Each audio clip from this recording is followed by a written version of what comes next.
ఉన్న బంగారాన్ని విడిపించి ఆ రోజు ఆన్లైన్ రేటుకే మేము కొంటాం. Sharma gold company. ప్రతి అవతార పరమార్థం, ప్రయోజనం, పూజా విధానం, స్ఫూర్తిదాయక సమాచారం ఒకే వీడియోలో ఉండాలనే ఉద్దేశంతో మేము చేసే ప్రయత్నమే power of God.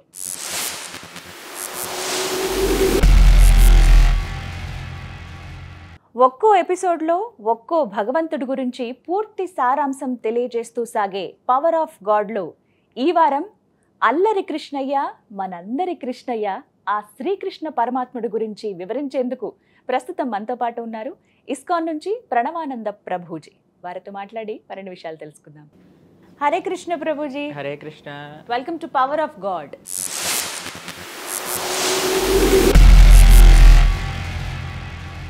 Very new program ఇది. ఇందులో ప్రతి ఒక్క భగవానుడి గురించి, దేవీ దేవతల గురించి, వారి వారి విశిష్టత, అలాగే వారి ప్రత్యేకతలు తెలుసుకోవాలనుకుంటున్నాం. అందులో భాగంగా ఆ శ్రీకృష్ణ భగవానుడి గురించి మీ మాటల్లో వినాలని మరొక్కసారి. అయితే ముందుగా మా ప్రశ్న, అసలు శ్రీకృష్ణ భగవానుడి అవతార విశిష్టత ఏంటి? ఎందుకు ఆయన అవతరించారు? విష్ణుమూర్తి తెలుసు, కానీ ఆయన మరొక రూపంగా కృష్ణుడిగా ఎందుకు మా అందరికీ దర్శనమిచ్చారు, మనందరికీ? వీటి గురించి వివరించండి. భాగవతం చెప్తుంది కృష్ణస్తు భగవాన్ స్వయం అని అంటుంది అనమాట. ఆయన అవతారం కాదు, ఆయన అవతారి. భగవంతుడు సాక్షాత్తుగా శ్రీకృష్ణుడుగా అవతరణ చేశారు, లేదా భగవంతుడే శ్రీకృష్ణుడు. అయితే స్వామి తను ఎందుకు అవతరించారు అని తానే భగవద్గీతలో చెప్పుకున్నారు. పవిత్రానాయ సాధూనా వినాశాయ చతుష్కృతాం ధర్మ సంస్థాపనార్థాయ సంభవామి యుగే యుగే. ప్రతి యుగంలో కూడా నేను సాధువులని, తన భక్తులకి ఆనందాన్ని చేకూర్చడానికి. చాలా మంది అనుకుంటారు ఏంటంటే రాక్షసుల్ని సంహరించడానికి రాముడు వచ్చాడు, రాక్షసుల్ని సంహరించడానికి కృష్ణుడు వచ్చాడు అని అనుకుంటారు. కానీ రాక్షస సంహారం ఆయన ఫస్ట్ ప్రియారిటీ కాదనమాట. ఫస్ట్ ప్రియారిటీ తన భక్తులకి ఆనందాన్ని ఇవ్వడానికి, తన భక్తులతో లీల చేయడానికి, తన భక్తుల యొక్క ప్రేమను ఆస్వాదన చేయడానికి. సెకండ్ రీజన్ భక్తులని కష్టపెట్టే వాళ్ళని నిర్మూలన చేయడానికి. దాని తర్వాత ధర్మాన్ని స్థాపన చేయడానికి. ధర్మం అంటే ఏమిటి? ధర్మస్తు సాక్షాత్ భగవత్పరీతం. భగవంతుడు చెప్పింది ధర్మం. ఇది ధర్మమా అది ధర్మమా అని అంటే స్వామి ఏది మనకి చెయ్యమంటారో అది ధర్మము. కాబట్టి ధర్మాన్ని ప్రతిష్టాపన చేయడానికి భగవంతుడు ఆవిర్భవించారు కృష్ణావతారంలో. కృష్ణుడు ఆవిర్భవించిన ఆ సంఘటన భాగవతంలో ఎంతో వైభవంగా ఉంటుంది. జలధరుదేహు నాజాను చతుర్బాహు సరసీలు జాక్షు విశాలాక్షు జారు గదా శంఖ చక్ర పద్మ విలాసు కంఠ కౌస్తుభమణి కాంతిబాను కమనీయ కటిసూత్ర కంకణ కేయూర శ్రీవత్సలాంఛనాంచిత విహారు సులకుండల ప్రభాయుత కుంటల్లాటు వైడూర్యమణి గణవర కిరీటు బాలు పూర్ణేందు రుజుజాలు సుగుణాల బాలు భక్తలోకపాలు కృపా విశాలు జూచి తిలకించి పులకించి యొబ్బి చెలరేగ వసుదేవుడు ఉత్సహింపే అని అంటారు భాగవతంలో. అంత ఆనందకరంగా భగవంతుడు ఆవిర్భవించారంటే దేవకీ గర్భమున. కానీ మీకు ఒక విషయం చెప్తానండి, భగవంతుడికి పుట్టుక అనేదే ఉండదు. అజాయమానో బహుదా విజాయతే అని అంటుంది శాస్త్రం. పుట్టుక లేనివాడు వివిధ రూపములలో ఆవిర్భవించారట. ఎందుకు ఆవిర్భవించారో తెలుసా? మీకోసం, మా కోసం, మనందరి కోసం ఆవిర్భవించారు. ఎందుకంటే ఆయనకు అంత ప్రేమ ఉన్నది కాబట్టి. దేవతలందరూ కూడా ఈ భూలోకాన్ని చూస్తే వాళ్ళకి వామిటింగ్ వస్తున్నట్టు అనిపిస్తుందట అండి. ఎందుకంటే అంత చెడు లోకం అట. అందరూ కూడా దేవతలందరూ మీరు చూసారనుకోండి, మీరు ఏదైనా మహాభారతం ఇలాంటివి చూసారనుకోండి, వాళ్ళందరూ ఇలా గాల్లో తేలుతూ ఉంటారు, ఇలా వచ్చి గాల్లో ఆగి అక్కడి నుంచి మాట్లాడుతూ ఉంటారు క్యారెక్టర్స్ తో అంతా. మీరు కుంతి మహారాణి ఎప్పుడైతే ప్రార్థన చేస్తుందో దేవతలందరికీ, వాళ్ళు ఇలా ఆకాశంలోకి వచ్చి ఆ పుత్రుణ్ణి ప్రసాదించి వెళ్ళిపోతారు. ఇవన్నీ మనం చూస్తాం. కానీ భగవంతుడి యొక్క కృప ఎటువంటిది అనంటే శ్రీకృష్ణుడు నేలపైన అవతరించి ఆ మట్టిని తిన్నాడు, మన్నుని తిన్నాడు బృందావనంలో. అత్యంత ప్రేమైక మూర్తి మనందరిలో కలిసిపోయి మనందరినీ ఆకర్షించి కర్షతి ఇది కృష్ణ, ఆకర్షణ చేసి ఆయన వైపు తన మార్గంలో తిప్పుకోవడానికి భగవంతుడు ఆవిర్భవించారనమాట శ్రీకృష్ణుడి యొక్క స్వరూపంలో. అటువంటి అద్భుతమైన సుందరమైన most captivating form of God is Krishna. Captivating అంటే సరైన అర్థం అండి దానికి? ఎవరినైనా ఆకర్షించేవాడు. ఆయనని చూస్తే ఇంకా మనం తల తిప్పుకోలేమన్నమాట. ఆయన గురించి వింటే ఇంకా మన చెవులు వినకుండా ఆగలేవు. ఆయన నామాన్ని చెప్తే మళ్ళీ అసలు వినాలి. చెప్పకుండా ఆపలేమన్నమాట. అటువంటి సుందరమైన అన్నిటికంటే అద్భుతమైన స్వరూపంలో స్వామి శ్రీకృష్ణుడుగా అవతరించారు. భగవంతుడికి పుట్టుక అంటూ ఉండదు అని మనం ఇందాక చెప్పుకున్నాం కదా. ఎలా అయితే సూర్యుడు ఉదయిస్తాడో అస్తమిస్తాడో భగవంతుడు అవతరిస్తారు, అవతార పరిసమాప్తి చేస్తారు. అంతేగాని స్వామికి పుట్టుక మరణించుట ఇలాంటివి ఉండవు. మనం సూర్యుడిని ఎప్పుడైనా ప్రొద్దున పూట పుడితే సూర్యుడు పుట్టాడు, రాత్రి కనిపించకపోతే మరణించాడు అని అంటామా?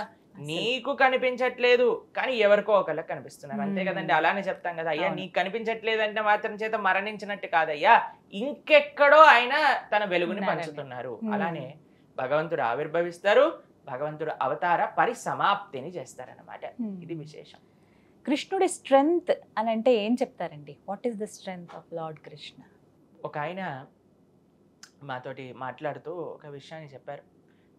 ప్రభుజీ, మనం అందరు దేవి దేవతలను చూసారనుకోండి, ఒకళ్ళు త్రిశూలం పట్టుకుంటారు, ఒకళ్ళు వివిధ ఆయుధాలు ధరించి ఉంటారు, ఇంకొకళ్ళు ఖడ్గాన్ని ధరించి ఉంటారు. అలా అందరూ ఏదో ఒక ఆయుధాన్ని, ఒకళ్ళు బాణాన్ని ధరించి ఉంటారు. అలా అందరూ దేవి దేవతలు కూడా ఒక్కొక్క ఆయుధాన్ని ధరించి మనకి దర్శనమిస్తారు. కానీ కృష్ణుడు మాత్రం ఫ్లూట్ని పట్టుకుంటారు. కృష్ణుడికి అన్నిటికంటే గొప్ప స్ట్రెంగ్త్ ఏమిటి అని అడిగితే ఆయన అందమే ఆయనకి స్ట్రెంగ్త్, ఆయన యొక్క లీలనే ఆయనకి స్ట్రెంగ్త్, ఆయన యొక్క రూపమే ఆయనకి స్ట్రెంగ్త్, ఆయన యొక్క నామమే ఆయనకి స్ట్రెంగ్త్. ఇంకే కొత్త స్ట్రెంగ్త్ అవసరం లేదు ఆయనకు చూపించుకోవడానికి.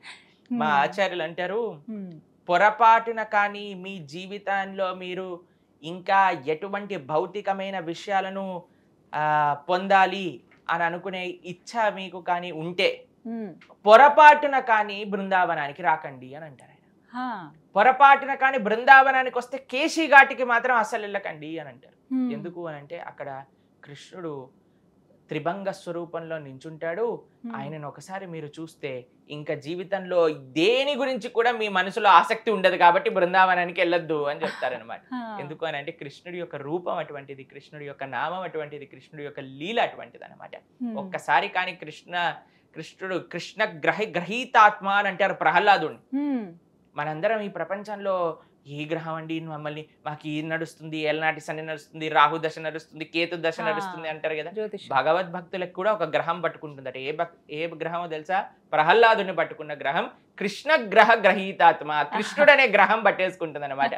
ఎప్పుడైతే కృష్ణ గ్రహం పట్టుకుంటుందో ఇంకా ఏ గ్రహం ఏం చేయలేదు అటువంటి భక్తుడిని. ఒకసారి కృష్ణ గ్రహం పట్టుకుంది అనుకోండి, ఇంకా మనం ఆ గ్రహం యొక్క బారి నుంచి మనం విడిచిపెట్టుకు వెళ్ళలేము. ఎందుకంటే మనం చూస్తాం ఏలనాటి శని అంటే 7.5 years ఎంతో ఉంటదని చెప్తారు. అయితే 7.5 అంటారు కదండి, 7.5 years. కానీ భగవంతుడి గ్రహం అలా కాదండి, జన్మాంతరాలకి మనతో పాటే ఉంటాడు. మనల్ని ఆయన దగ్గరికి తీసుకెళ్లేంత వరకు వదిలిపెట్టరు అనమాట. అది భగవంతుడి యొక్క కరుణ, అది భగవంతుడి యొక్క కృప. కాబట్టి కృష్ణుడి యొక్క స్ట్రెంగ్త్ ఎక్కడుంది అని అంటే, భగవంతుడు అని అంటే ఒక నిర్వచనంలోనే షడ్ ఐశ్వర్య సంపూర్ణులు అని అంటారు భగవంతుడు. అంటే అఖిల సౌందర్యం. ఈ ప్రపంచంలో అందరికంటే పెద్ద అందగాడు మన్మధుడు అని అంటారు, క్యూపిడ్ అని అంటారు. ఆయన కృష్ణుడిని చూస్తే కళ్ళు తిరిగి కింద పడిపోతాడట. మదన్ మోహనుడు అని అంటారు. మన ఇస్కాన్ హ్యాబిట్స్ లో ఉండే డిటి పేరు రాధా మదన్ మోహన్ జీ. మదన్ మోహన్ అంటే మదనుని కూడా మోహించిన వాడు అనమాట Krishna. All beauty, all strength. ఇప్పుడు ఎవరైనా 200 kgs ఎత్తుతారు, 300 kgs ఎత్తుతారు, 500 kgs ఎత్తుతారో లేదో తెలియదు. కానీ కృష్ణుడు గోవర్ధనాన్ని ఎత్తి పెట్టుకున్నాడు, అది కూడా ఎడమ చేతి చిటికిన వేలుతో. ఎంత స్ట్రెంగ్త్ ఉందండి. All knowledge. ఒక బ్యాటిల్ ఫీల్డ్ లో, ఒక యుద్ధం జరిగే ప్రదేశంలో ఆయన 700 శ్లోకాలు భగవద్గీతను ఉపదేశం చేశారు. ఎటువంటి గీత అంటే 5000 సంవత్సరాల తర్వాత ఇంకా అందరూ అధ్యయనం చేస్తున్నారు భగవద్గీతని. All knowledge. దాని తర్వాత ఆల్ ఫేమ్. ఎప్పుడు కూడా శాస్త్రాలన్నీ కూడా భగవంతుణ్ణి ఎన్ని శ్లోకాలతో పొగిడినా కూడా సరిపోవట్లేదు అనమాట. అందుకే ఉత్తమ శ్లోక వార్తయ అని అంటారు. అన్నిటికంటే గొప్పవైన విషయాలు భగవంతుడి గురించి చెప్పినా సరే ఆయన యొక్క వైభవాన్ని చెప్పలేకపోతున్నాము. దాని తర్వాత ఆల్ వెల్త్. ఇప్పుడు చూడండి, ఈ ప్రపంచంలో లక్పతి ఉంటారు, లక్షాధికారులు అంటారు, కరోడ్పతి ఉంటారు, కోటీశ్వర్లు అని అంటారు. కానీ కృష్ణుడు మాత్రం లక్ష్మీపతి. కాబట్టి ఆయనకి ఇంకా ఈ ప్రపంచంలో ఉండే వాళ్ళకి ఏమైనా సంబంధం ఉందా? ఎవరైతే అందరు అనుగ్రహం కోసం పడుతున్నారో, లక్ష్మీదేవి అనుగ్రహం కావాలి, లక్ష్మీదేవి అనుగ్రహం కావాలి, అటువంటి లక్ష్మీపతియే శ్రీకృష్ణుడు.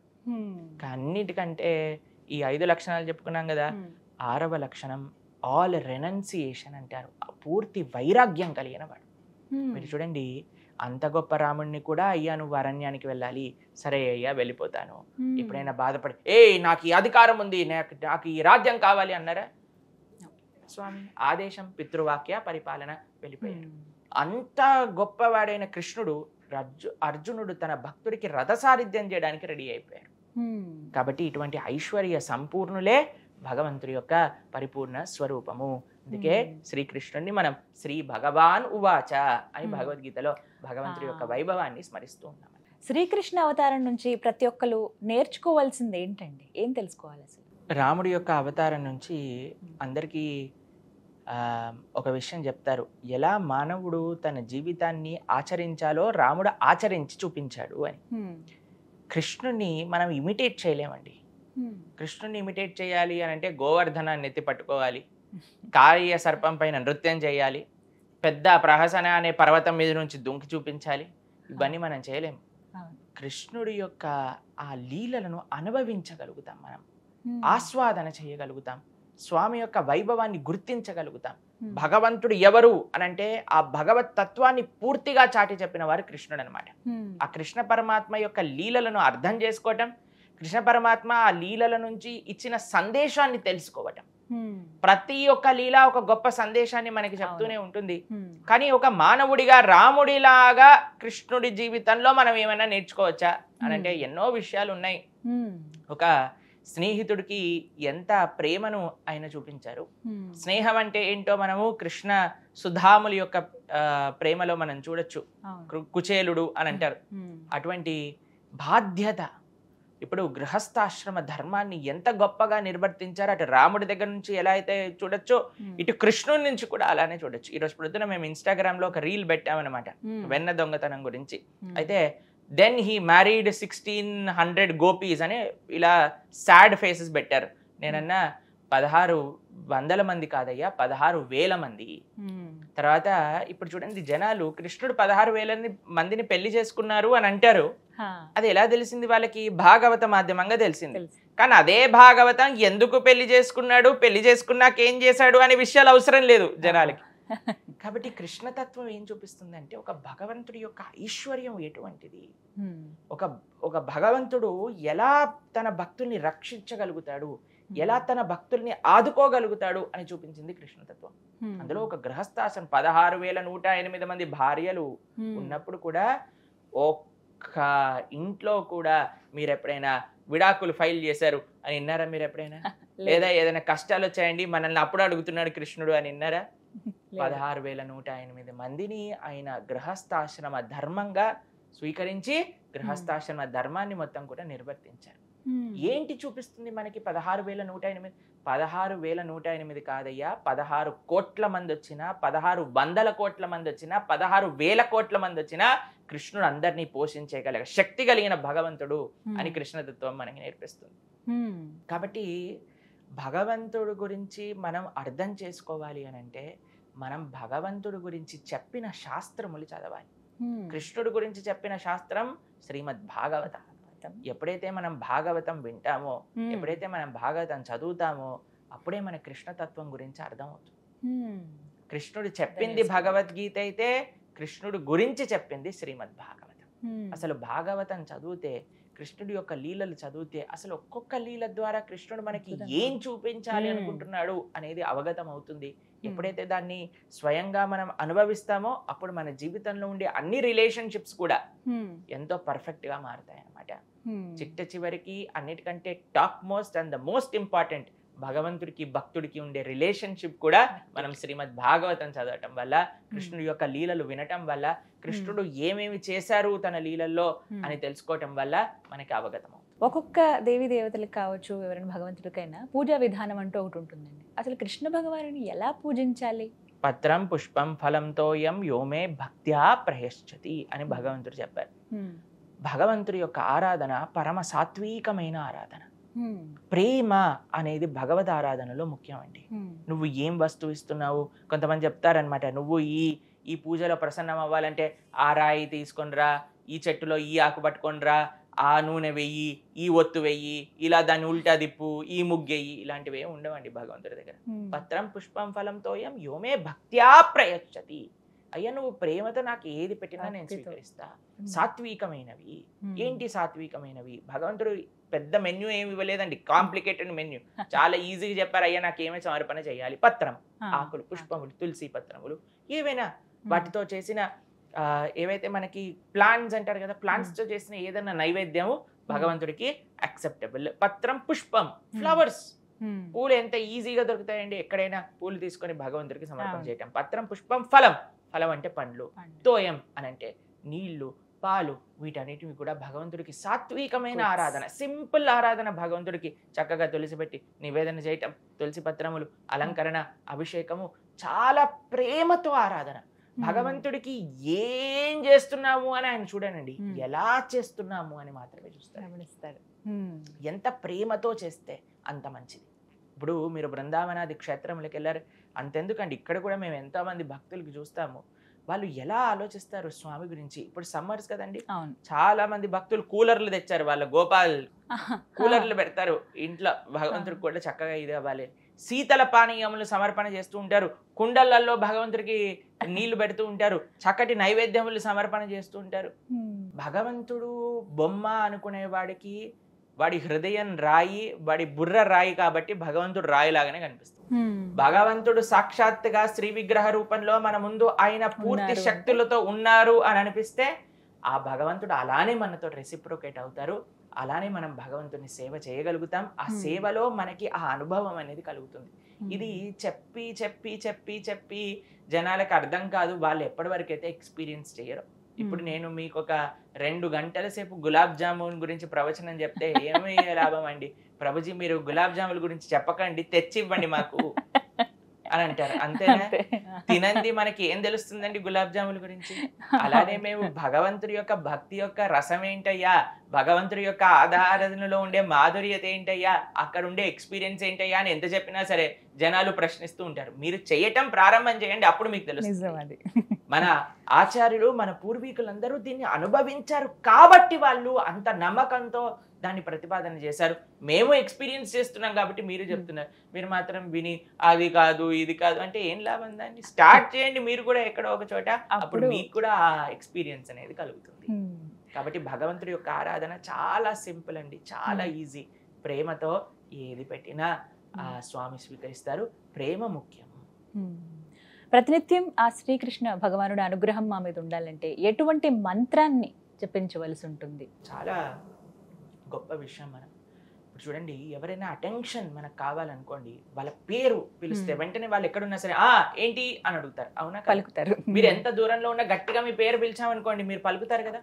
అలానే భగవంతుడి యొక్క అటెన్షన్ కూడా మనకు కావాలి అని అంటే మంత్రము, భగవంతుడి యొక్క నామం అన్నిటికంటే సులభమైన మార్గం ఆయన అటెన్షన్ మన పైన పెట్టడానికి. అంటే ప్రభుజీ మనం పిలుస్తేనే భగవంతుడు మన వైపు చూస్తాడా? కాదు, అందరినీ చూస్తూ ఉన్నారు, కానీ నాకు ఆ అటెన్షన్ కావాలి. ప్రభుపాదుల వారు ఒక ఉదాహరణ చెప్తారు మీకు. ఆయన ఒక పార్క్ లోకి వెళ్ళినప్పుడు అక్కడ చిన్న చిన్న డక్స్ ఉన్నాయన్నమాట. అయితే ఒక ఆయన ఇలా ఇలా పెడుతూ ఉన్నారు, ఏవైతే గట్టిగా అంటున్నారో వాళ్ళకి ఇస్తున్నారు అనమాట. ఏంటి అని అంటే ఆయన అందరికి పెట్టడానికే ప్రయత్నం చేస్తున్నారు, కానీ ఏవైతే అన్నిటికంటే గట్టిగా అరుస్తున్నారో దానికి ముందు కృపను ఇస్తున్నారు అనమాట. అవి ముందు తిండి పెడుతున్నారు, ఎందుకంటే ఆ ఎంథూజియాజం అది అలా చూపిస్తుంది. కాబట్టి భగవంతుడు కూడా మనం ఎప్పుడైతే మంత్రం చేస్తామో, నామం చేస్తామో, అది భగవంతుడికి ఒక విధంగా గ్రాటిట్యూడ్ చెప్పుకోవటం. ఏదో అడగటం కాదండి, అయ్యా నాకు ఇచ్చిన దానికి నీ కృతజ్ఞత అని. మనం శత్రు ఛేదైక మంత్రం, సకలుపనిషద్వాక్య సంపూజ్య మంత్రం, సంసారోచ్ఛేద మంత్రం అని అంటారు. జప జప జన్మ సాఫల్య మంత్రము అని అంటారు. ఏంటా మంత్రము అని అంటే కృష్ణ మంత్రం. భగవంతుడి యొక్క నామాన్ని కృష్ణ, గోవింద, మధుసూదన, ముకుంద, వామన, శ్రీనాథ, నారాయణ, వాసుదేవ, శ్రీకృష్ణ భక్త ప్రియ చక్రపాణి, శ్రీ పద్మనాభ అచ్యుత కైటబారే, శ్రీకృష్ణ పద్మాక్ష హరే మురారే, అనంత వైకుంఠ ముకుంద కృష్ణ, గోవింద దామోదర మాధవేతి. ఆ కులశేఖరాల వారు అంటారండి, కృష్ణ నీకు ఇన్ని సుందరమైన నామాలున్నా ఈ జనాలు పరకట్లేదు, ఏంటి వీళ్ళకి వచ్చే ప్రాబ్లము, వీళ్ళ వ్యసనాలలో పడి వ్యసనాభిముఖ్యం అని అంటారు. ఇంత టైం వేస్టర్స్, ఇన్స్టాగ్రామ్, వాట్సాప్ ఇవన్నీ చూడడానికి టైం ఉంటుంది, కానీ వీళ్ళకి నీ నామం పలకడానికి ఎలా టైం దొరకట్లేదు అని ఆశ్చర్యపోతారు అనమాట కులశేఖరాలు వారు. కాబట్టి కృష్ణుడి యొక్క అటెన్షన్ ఈజీగా కావాలి అని అంటే సింపుల్ మంత్ర, హరే కృష్ణ కృష్ణ కృష్ణ హరే హరే, హరే రామ రామ రామ హరే హరే. సింపుల్ గా ఈ భగవన్ నామాన్ని జపం చేయండి. కలోదోష నిదేరాజన్ అస్తి ఏకోన్ మహాన్ గుణాన్ కీర్తనాదేవ కృష్ణస్య ముక్త సంగ పరంపరజే. అన్నిటికంటే సులభమైన మార్గం, అన్నిటికంటే గొప్పదైన మార్గం భగవన్ నామ స్మరణ. అలాగే అత్యంత నిర్మలమైన మనస్సుతోటి ఆ కృష్ణ భగవాను పూజిస్తే ఆయన మనకి అనుగ్రహించేది ఏమిటి? యద్గత్వా న నివర్ధంతే తద్ధామ పరమం మమ అని అంటారు భగవంతుడు. ఈ ప్రపంచంలో మనం ఏది చేసినా, ఎవరిని పూజ చేసినా సరే, యాంతి దేవ వ్రతాదేవాన్, ఎక్కడికి వెళ్ళినా సరే వాళ్ళ దేవత లోకాలకి మనం చేరుకుంటాం. కానీ కృష్ణుడు భగవద్గీతలో ఒక విషయం చెప్పారండి, ఆ బ్రహ్మ భువనాలోక పునరావృత్తినో అర్జున. ఇక్కడ నుంచి బ్రహ్మగారి ప్లానెట్ అంటే అత్యంత టాప్ మోస్ట్ ప్లానెట్ అన్నమాట. ఇక్కడ నుంచి బ్రహ్మలోకం వరకు వెళ్ళినా సరే మళ్ళీ నువ్వు తిరిగి ఈ మర్త్యలోకం అంటే ఈ భూలోకానికి రావాల్సిందే. ఆ బ్రహ్మ భువనాలోక పునరావృత్తినో అర్జున మాముపేత్యతు కౌంతేయ, నన్ను కాని ఆశ్రయిస్తే పునర్జన్మ న విద్యతే, మళ్ళీ పునర్జన్మ అనేది ఉండదు. భగవంతుడు తన ధామంలో తన యొక్క సేవ ఇచ్చి మనల్ని ఉద్ధరిస్తారు. భగవంతుడికి అన్నిటికంటే గొప్ప కృప మన పైన చూపించడం ఏంటి అంటే తన భక్తిని ఇవ్వటం, తన భక్తుల యొక్క సాంగత్యాన్ని ఇవ్వటం, మంచి భగవద్భక్తి మార్గాన్ని ఇవ్వటం, తన పట్ల శ్రద్ధా భక్తి విశ్వాసాలను ఇవ్వటం. ఇదే భగవంతుడు చూపించే అత్యంత కృప. ఎవరైనా భౌతికమైన కోరికలు ఎవరైనా తీర్చేయచ్చండి, దేవతల దగ్గరికి వెళ్ళాల్సిన అవసరం లేదు. ఎవరైనా సిద్ధ బాబా, ఇప్పుడు మనకు తెలుసు మన ఇండియాలో పెద్ద పెద్ద బాబాలు ఫేమస్ అయిపోయారనమాట. మీరు వినే ఉంటారు, మనం చూసే ఉంటారు టీవీలలో. ఒక ఆయన అయితే మీరు ఆయన ముందెళ్ళి నించున్నారనుకోండి, మొత్తం రాసేస్తారనమాట, ఎందుకు వచ్చారు ఏంటి దాని సొల్యూషన్స్ అంతా కూడా రాసేస్తారు. తెలుసా మీకు? బాగేశ్వర్ ధామ్ అని మీరు పేరు వినే ఉంటారు. సిద్ధులు ఉన్నాయి, వాళ్ళ తాతగారు సంపాదించిన తపస్సు ఈయనకి ఇచ్చారనమాట. కాబట్టి ఆయన ఓపెన్ గా మీరు టీవీలో చూస్తుంటే ఇలా మూటలలో వాళ్ళ తాతగారు జపం చేసిన మాలలని వేసుకుంటారు. ఆ మాలల వల్ల, ఆ సాధన వల్ల ఆయనకు ఆ సిద్ధి వచ్చింది. కాబట్టి ఏదో దేవతల్ని పూజ చేయాల్సిన అవసరం లేదండి. సిద్ధి కావాలంటే ఎవడైనా ఇచ్చేస్తాడు. మీకు ఆరోగ్యం బాగుండాలంటే డాక్టర్ దగ్గరికి వెళ్ళండి, భగవంతుడి దగ్గరికి వెళ్ళాల్సిన అవసరం లేదు. డాక్టర్ మన నయం చేసేస్తాడు. మనకి ఏదైనా ఆర్థికమైన సమస్యలు ఉన్నాయంటే ఈ ప్రపంచంలో ఎవరైనా మనకు ఆర్థికంగా హెల్ప్ చేస్తారు. దానికి భగవంతుడి దగ్గరికి వెళ్ళాల్సిన అవసరం లేదండి. భగవంతుడి దగ్గరికి వెళ్ళాల్సింది భగవంతుడి పట్ల ప్రేమ కోసం మనం వెళ్ళాలి, భగవంతుడి పట్ల భక్తి కోసం మనం వెళ్ళాలి, భగవంతుడి పట్ల నమ్మకం కోసం మనం వెళ్ళాలి. కానీ ఏ భౌతికమైన వీళ్ళు ఒకళ్ళు ఇది ఇచ్చేస్తారు, ఒకళ్ళు అది ఇచ్చేస్తారు, ఒకళ్ళు ఇది ఇచ్చేస్తారు, దానికోసం భగవంతుడి దగ్గర, భగవంతుడు ఏం సూపర్ మార్కెట్ కాదు మనం వెళ్ళాల్సిన సామాన్లు కొనుక్కొని తీసుకొని రావడానికి. భగవంతుడు మనల్ని ఉద్ధరించడానికి, మనల్ని జన్మ మృత్యు సంసార చక్రం నుంచి బయటికి తీసుకొచ్చి ఆ భగవద్ లోకంలో మనల్ని శాశ్వతమైన ఆనందాన్ని ఇవ్వడానికి భగవంతుడిని ఆశ్రయించాలి, కానీ భౌతికమైన కోరికల కోసం కాదు. కృష్ణుడు ఇచ్చిన ఆ శాశ్వతమైన ఆనందాన్ని ఇస్తారు.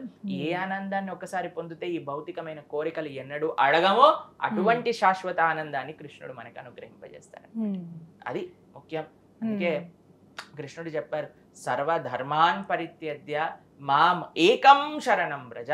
అయ్యా అన్నిటినీ వదిలేసి, అన్ని ధర్మాల్ని విడిచిపెట్టు, నన్ను మాత్రమే మామేకం శరణం, నన్ను శరణు వేడు, నేను నీ యొక్క పాపాలన్నిటినీ తొలగిచ్చేస్తాను, చక్కగా నేను భగవద్ధామాన్ని తీసుకెళ్తాను. కాబట్టి చాలా మంది అనుకుంటారు, ప్రభు కృష్ణుడు ఒక్కడినే ఆరాధన చేస్తే మరి మిగతా వాళ్ళందరూ ఏంటి? కృష్ణుడు మూలం లాంటి వాడు. యథా తరోర్మూల నిచేషనేనా. స్వామి ఆరాధనలో అందరి ఆరాధన ఉంటుంది, స్వామి సేవలో అందరి సేవ ఉంటుంది, స్వామి యొక్క భక్తిలో అందరూ భక్తి కూడా ఉంటుంది. శ్రీకృష్ణ భగవానుడి గురించి, వారి లీలల గురించి మేము మాటల్లో అనేకం విన్నామండి. అయితే భక్తుల పట్ల ఆయన చూపించినటువంటి అనుగ్రహం కావచ్చు, ఆయన చూపించిన ప్రేమ, వాత్సల్యం, ఇవి ఒక 2-3 మీ మాటల్లో వినాలని ఉంది. కృష్ణుడికి తన భక్తులంటే ఎంత ఇది. దీనికంటే అసలు మీకు ఒక విషయం చెప్పాలా, మీరు ఏదైనా సినిమా చూసారనుకోండి, ఎంట్రీ ఎలా ఉంటుంది హీరోది, ఇంట్రడక్షన్ అని ఓ సుమోలు ఇలా గాళ్ళల్లో లేసేసి మొత్తం సుడిగుండాలు వచ్చేసి అటువైపు కరెంటు పోల్లు పడిపోయి కరెంట్లలో మధ్యలో నుంచి హీరో ఇలా వస్తూ ఉంటాడు. పరిగెడుతూ వచ్చిన భాగవతం కృష్ణుడి యొక్క ఫిలిం అనుకుంటే కృష్ణుడి యొక్క ఎంట్రీ ఎలా ఉంటుందో తెలుసా అండి? భాగవతంలో ఫస్ట్ కృష్ణుడి గురించి వర్ణించేది భాగవతంలో అర్జునుడి యొక్క రథసారిథి. ఎవరైనా డ్రైవర్ గా హీరో ఎంట్రీ ఉంటుందా అండి ఏదైనా సినిమాలో? కానీ మా స్వామి యొక్క సినిమాలో మాత్రం ఆయన డ్రైవర్ గా ఎంట్రీ ఇచ్చారు. ఎందుకు డ్రైవర్ గా ఎంట్రీ ఇచ్చారు అని అంటే, నాకంటే నా భక్తుడు గొప్ప, నేను ఆయన కోసం కింద కూర్చోడానికైనా రెడీ. మీకు ఒక విషయం చెప్తాను. రథసారిథ్యం అంటే ఏంటో తెలుసా? ముందు GPS పెట్టేసి డెస్టినేషన్ పెట్టి మ్యాప్ చూసుకొని వెళ్ళటం కాదు. కుడి వైపు వెళ్ళాలి అంటే కుడి కాలుతో ఇలా వెనకాల తంతారనమాట. ఎడం వైపు వెళ్ళాలి అంటే ఎడం భుజం పైన తంతారు.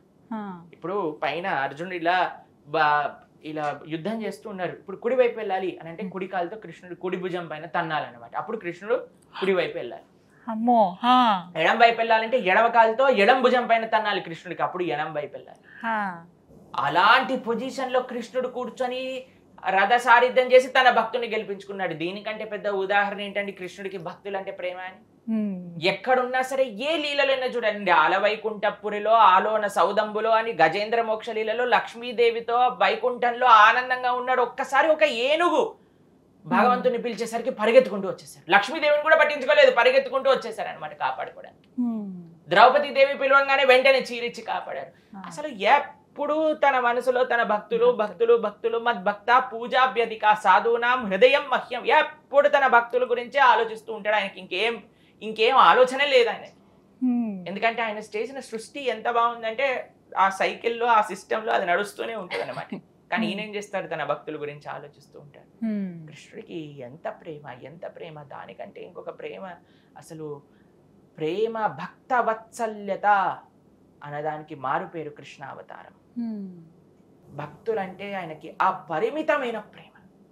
అందుకే ఏదైనా మన జీవితంలో అవ్వాలి అని అనుకుంటే కృష్ణ భక్తుడు అవ్వాలి, ఆ ప్రేమను ఆస్వాదన చేయడం. అది విశేషం. చాలా చక్కగా వివరించారు Prabhuji. Thank you so much. Power of God ఈ కార్యక్రమానికి మీరు విచ్చేసి చాలా చక్కగా ఆ కృష్ణ అవతారం గురించి వివరించినందుకు ధన్యవాదాలండి. హరే కృష్ణ. ధన్యవాదాలండి.